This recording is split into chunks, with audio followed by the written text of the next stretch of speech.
그리고 타인의 인정은 자신의 존재 가치에 대한 입증이기 때문에 우리는 인정 욕구가 있어요. 우리의 인정 욕구를 무시하면서 살 수 없습니다. 왜냐하면 우리는 A 지점이 아닌 B 지점을 향해 가려 하기 때문입니다.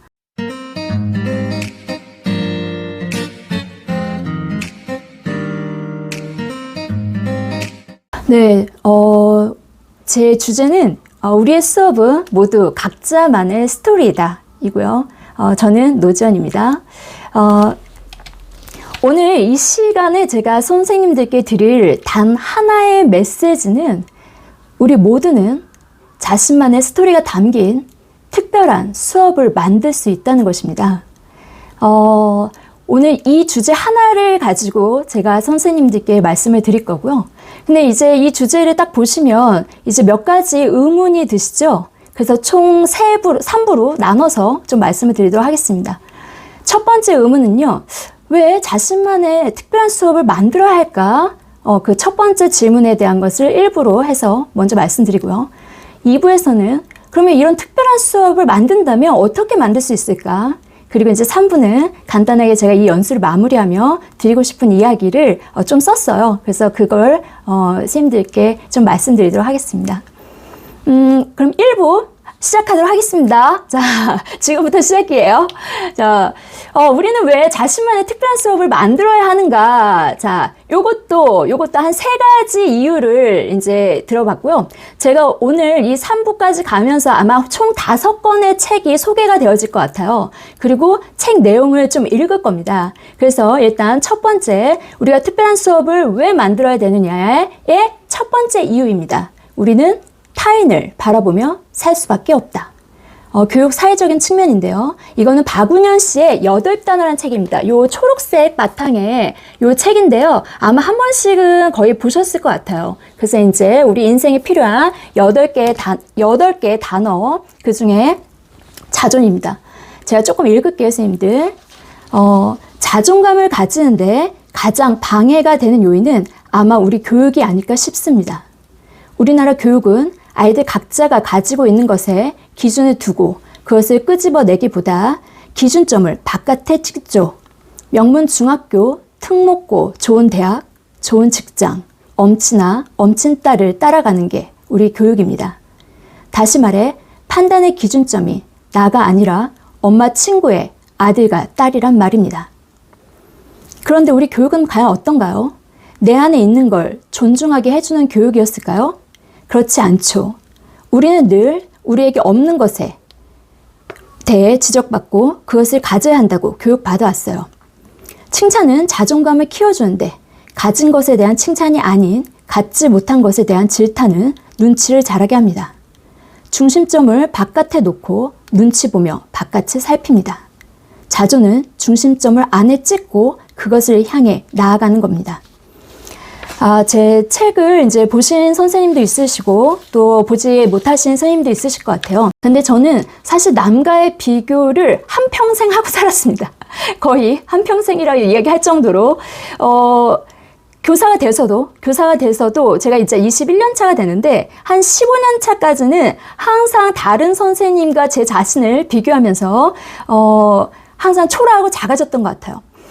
왜냐면 그 선생님들은 뭔가 이제 특히나 이제 강연 같은 거 오신 선생님들을 보면은 와, 그분들은 뭔가 그 분야에 뭔가 해내신 분들이잖아요. 그러니까 되게 멋져 보이죠.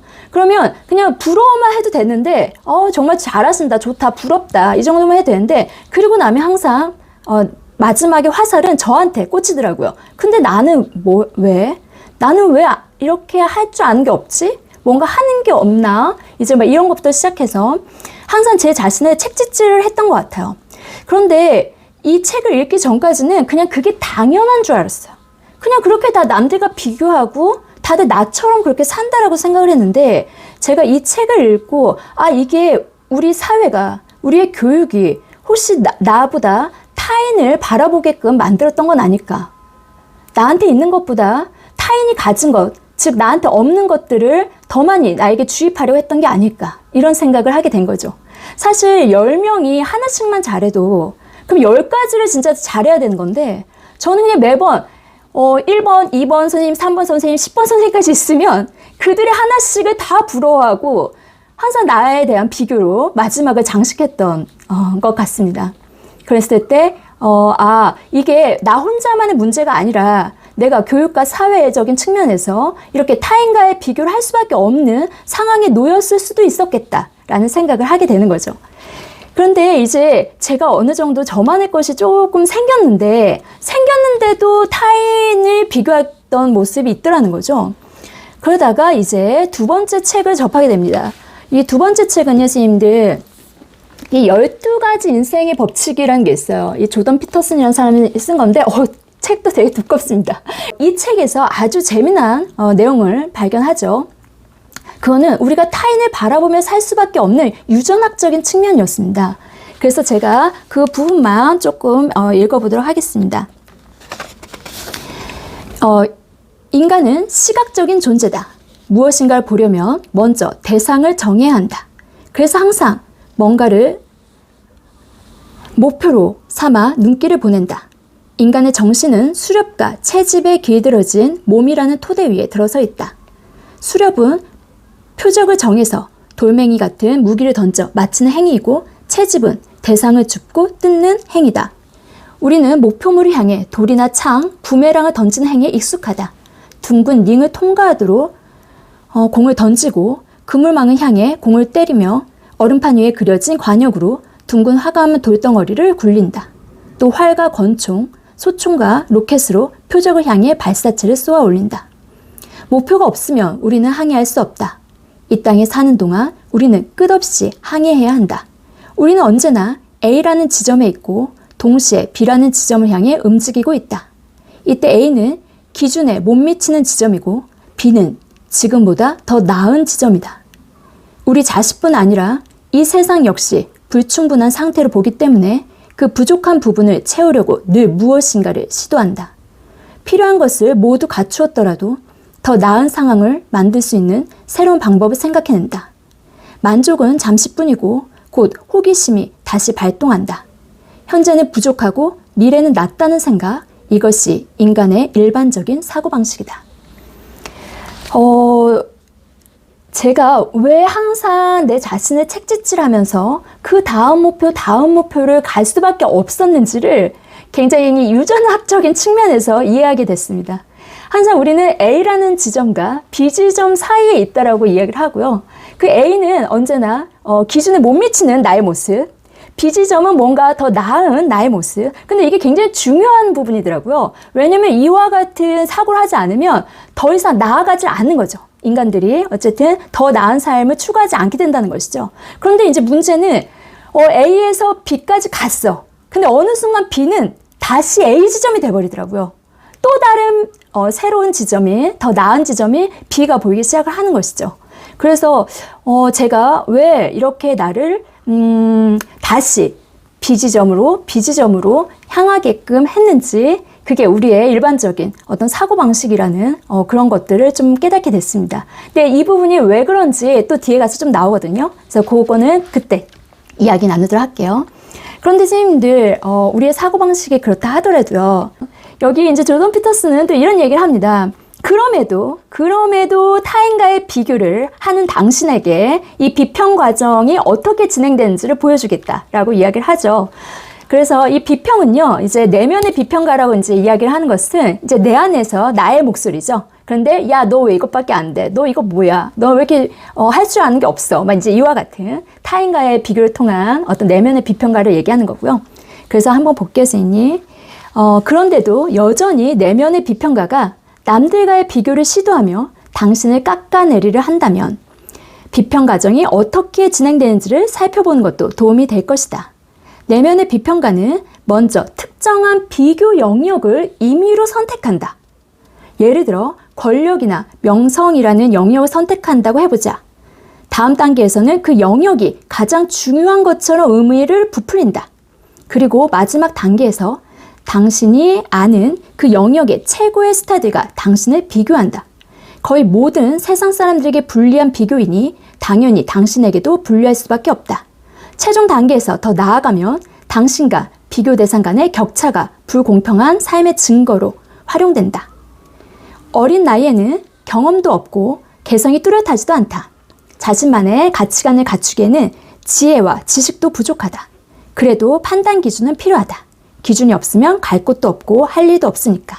그래서 남들과의 비교를 통해 기준을 정한다. 이런 이야기인 것 같아요. 저희가 요즘 이제 SNS가 굉장히 활발하잖아요. 근데 이제 저도 이렇게 SNS 보면 저는 어떤 영역을 선택하냐면요. 주로 어디 멋진 곳 갔을 때, 어디 좋은 해외여행을 가셨거나 아니면 뭐 어디 5성급 호텔에 있거나 그러면 또 제가 그 영역을 좀 이렇게 그냥 못 넘기더라고요. 우와, 이분 이런 데 가셨는데, 와, 이제 그러면 이제 그 순간에 이제 제가 그 특정 영역을 부풀리기 시작하는 거죠. 와, 여기에 이제 간 이분은 굉장히 지금 너무 행복하고 좋고 돈도 많고 뭐 어쨌든 그와 같은 등등등 이제 그 영역을 임의로 이제 제가 어쨌든 부풀리는 과정을 거치더라는 거죠. 그러고 나면 이제 나와의 비교죠. 아, 난 근데 뭐야, 왜 여기 있어 지금, 왜 나 지금 못 가고 있어, 이제 이와 같은 경우가 되는 것이죠. 그래서 우리가 이 비평 과정을 알게 되면 이제 어느 순간 조금 이제 특정 영역이 이미 보였어, 이제 눈으로. 왜냐면 우리는 시각적인 동물이기 때문에 눈에 보이는 순간 이제 목표물이 됩니다. 그럼 이제 내가 의미를 부여하려고 할 때 캐치하면 되죠, 조금. 내가 지금 의미를 또 부여하고 있구나. 되게 크게 부여하고 있구나. 그냥 이제 그만 보자. 뭐 이런 식으로 조금, 그렇게 생각을 좀 돌릴 수는 있겠죠. 그런데 시인이 그래서 우리 이렇게 남과 비교하지 맙시다. 라고 이야기하기 위해서 제가 이 얘기를 한 게 아닙니다. 타인과의 비교는 필연적인 상황입니다. 지금 보셨듯이 우리 사회문화가 우리의 교육이 금방 바뀌지 않아요. 그리고 유전학적인, 그리고 그 비평의 의미들이 정말 금방 사고가 바뀌지 않습니다. 타인과의 비교가 필연적인 상황이라는 거를 받아들이는 거죠. 그리고 타인의 인정은 자신의 존재 가치에 대한 입증이기 때문에 우리는 인정 욕구가 있어요. 우리의 인정 욕구를 무시하면서 살 수 없습니다. 왜냐하면 우리는 A 지점이 아닌 B 지점을 향해 가려 하기 때문입니다. 그래서 제가 이 사례를 든 이유는, 이 책의 구절을 든 이유는 타인의 비교를 피할 수 없구나를 수용하기 위함입니다. 사실 우리가 그게 항상 긍정의 1단계인데요, 선생님. 긍정을 바로 타인과 비교 좋은 거 아니야, 하지 말자, 이런 식으로 긍정을 하려고 하면은 더 감정을 억압하는 거죠. 지금 나는 지금 기분이 개운치 않은데 그거 좋은 거 아니야, 뭐 비교해봤자 나한테 손해지, 뭐가 좋아, 비교하지 말자, 이러면 이게 오히려 저희 감정을 더 억압하는 거기 때문에 사실은 긍정이 아닙니다. 일단 긍정의 1단계는 이해를 통한 수용이죠. 피할 수 없네, 피할 수 없구나, 이런 이유로 피할 수 없구나. 뭔가 이해하게 되면 수용하게 됩니다. 수용을 하게 되면은 이제 그제서야 2단계 사고가 가능해집니다. 그래? 피할 수 없다면 그럼 어떻게 할까? 근데 이때 2단계 사고를 할 때 조금 더 긍정적으로 사고할 수 있게끔 나의 사고를 전환시켜 주는 거죠.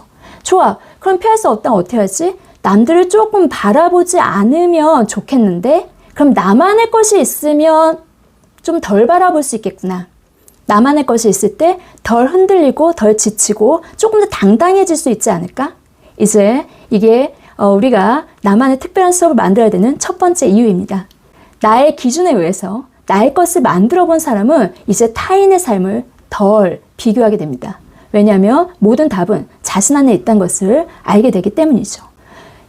지금까지가 저희가 왜 자신만의 특별한 수업을 만들어 봐야 하는지에 대한 첫 번째 이유였고요.